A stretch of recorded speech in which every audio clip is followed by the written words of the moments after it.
2월 13일 토요일 아침 큐티 시간입니다. 오늘 본문은 누가복음 13장 22절로 35절까지의 말씀입니다. 예수께서 각 성, 각 촌으로 다니사 가르치시며 예루살렘으로 여행하시더니 혹이 여짜오되 주여 구원을 얻는 자가 적으니이까 저희에게 이르시되 좁은 문으로 들어가기를 힘쓰라. 내가 너희에게 이르노니 들어가기를 구하여도 못하는 자가 많으리라.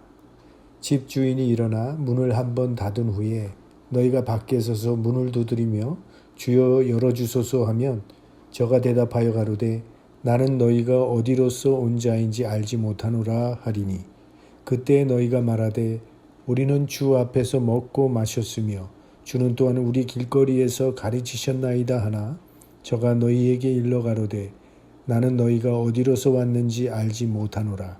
행악하는 모든 자들아 나를 떠나가라 하리라.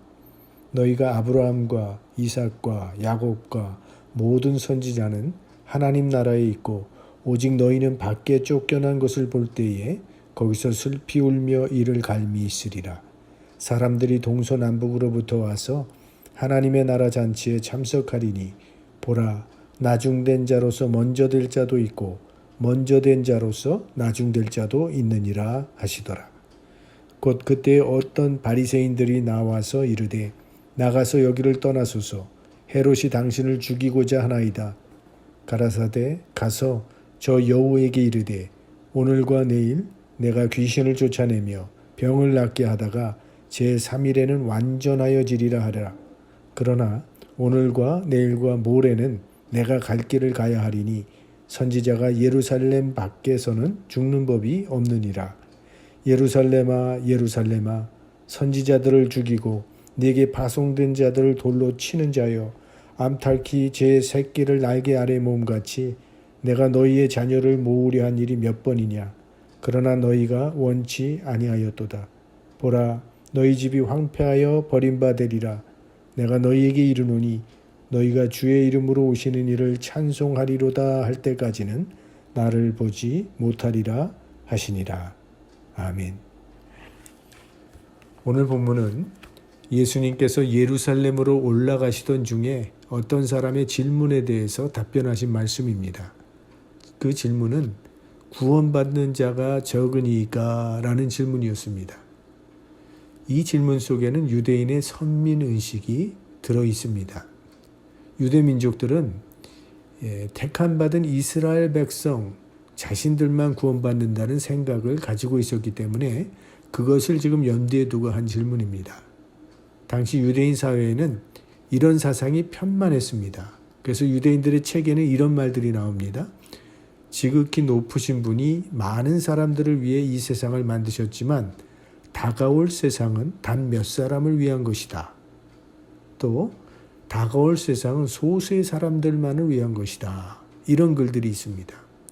그래서 구원받는 자가 적으니까 라고 묻고 있는 것입니다. 이에 대해서 예수님께서는 좁은 문으로 들어가기를 힘쓰라고 말씀하십니다. 여기 좁은 문이란 소수만 구원받는다는 그런 숫자의 개념을 말하는 것이 아닙니다. 구원의 길은 좁은 고난의 길이라는 그런 뜻입니다.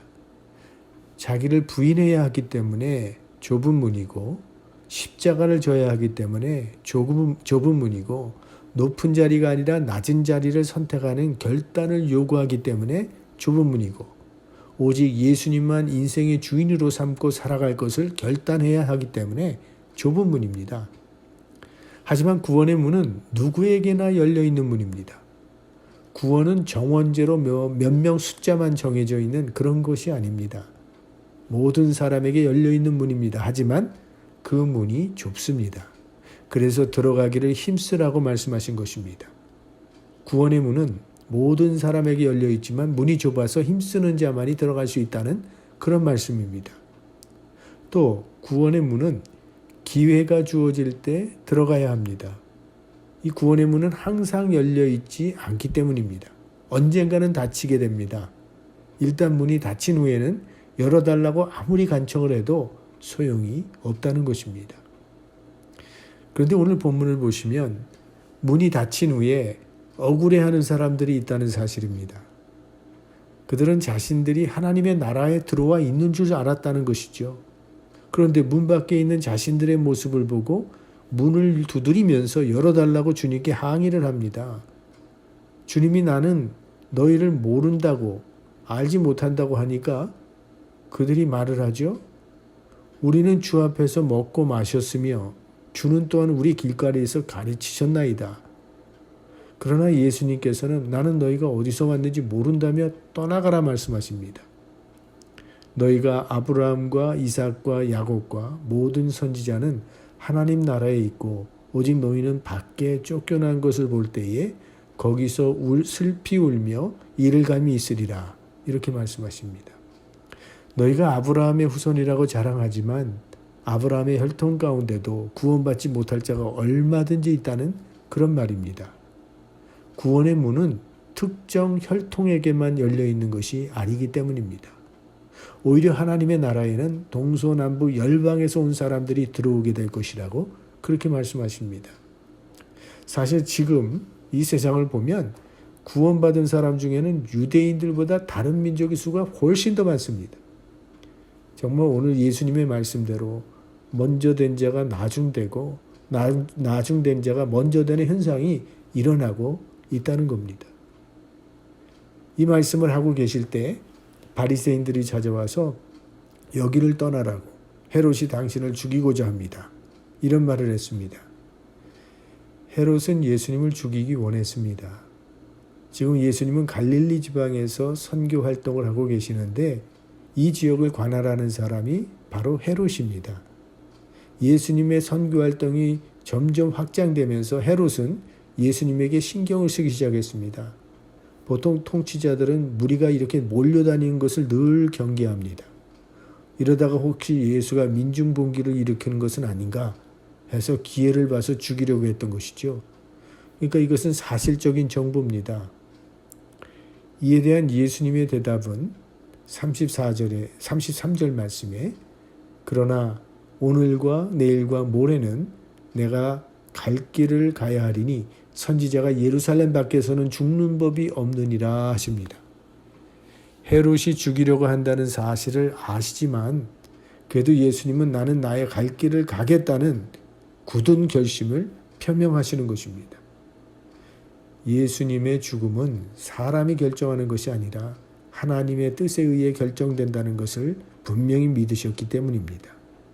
예수님의 죽음은 하나님의 말씀대로 예루살렘에서 되어질 일이라는 것입니다. 이 말씀대로 예수님은 예루살렘에서 돌아가셨습니다. 예루살렘이 어떤 곳입니까? 예루살렘은 하나님의 성전이 있는 장소입니다. 그래서 예루살렘 땅은 밟기만 해도 감격하는 그런 장소였습니다. 그런데 그런 예루살렘에서 예수님은 십자가에 처형당하셨습니다.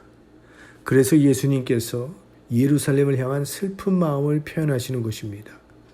예루살렘아, 예루살렘아, 선지자들을 죽이고 네게 파송된 자들을 돌로 치는 자여. 내가 너희의 자녀를 모으려 한 일이 몇 번이냐. 그러나 너희가 원치 아니하였도다. 예수님의 소원은 예루살렘이 메시아를 영접하고 세계를 구원하는 복음의 소리를 바라는 거룩한 도성이 되기를 원하셨지만 예루살렘은 돌아오지 않고 메시아를 죽였습니다. 그 교만과 완악함을 보시고 주님께서 심판을 선언하십니다. 보라, 너희 집이 황폐하여 버림받으리라. 그러나 이것은 예루살렘이 망하라고 하시는 말씀이 아닙니다. 마지막 기대를 걸어보는 최후 통첩입니다. 그래서 예수님께서 내가 너희를 모으려 한 적이 몇 번이냐라고 말씀하고 계신 것이죠. 성경을 보면 아무리 큰 죄를 진 사람일지라도 주님께 돌아오기만 하면 다 위대한 인물이 되었습니다. 다윗을 보십시오. 나단 선지자의 설교를 듣고 돌아왔기 때문에 하나님의 마음에 합한 사람이 되었고, 베드로는 새벽 닭소리를 듣고 돌아왔기 때문에 초대교회의 지도자가 되었습니다. 니느웨 백성은 요나의 설교를 듣고 회개했기 때문에 구원받았습니다. 예루살렘이 황폐하여 지리라는 말씀을 듣고 회개했다면 예루살렘도 구원받았을 것입니다. 그런데 오히려 더 강팍해져서 예수님을 십자가에 못 박아 죽여버렸습니다. 그 결과 예수님의 예언대로 주후 70년에 예루살렘은 로마에 의해 돌 위에 돌 하나 남지 않고 폐허가 되어버렸습니다. 하나님이 못하시는 것이 있습니다. 회개하지 않는 자를 구원할 수 없습니다. 동시에 회개하는 죄인은 벌하지 못하십니다. 성경을 보면 하나님은 끊임없이 우리를 초청하십니다. 노아의 방주 다 와서 구원받으라고 초청했습니다. 그러나 끝까지 돌아오지 않자 방주 문이 닫혔습니다. 혼인잔치를 준비하고 모든 것이 준비됐으니 오라고 간절히 초청을 했습니다.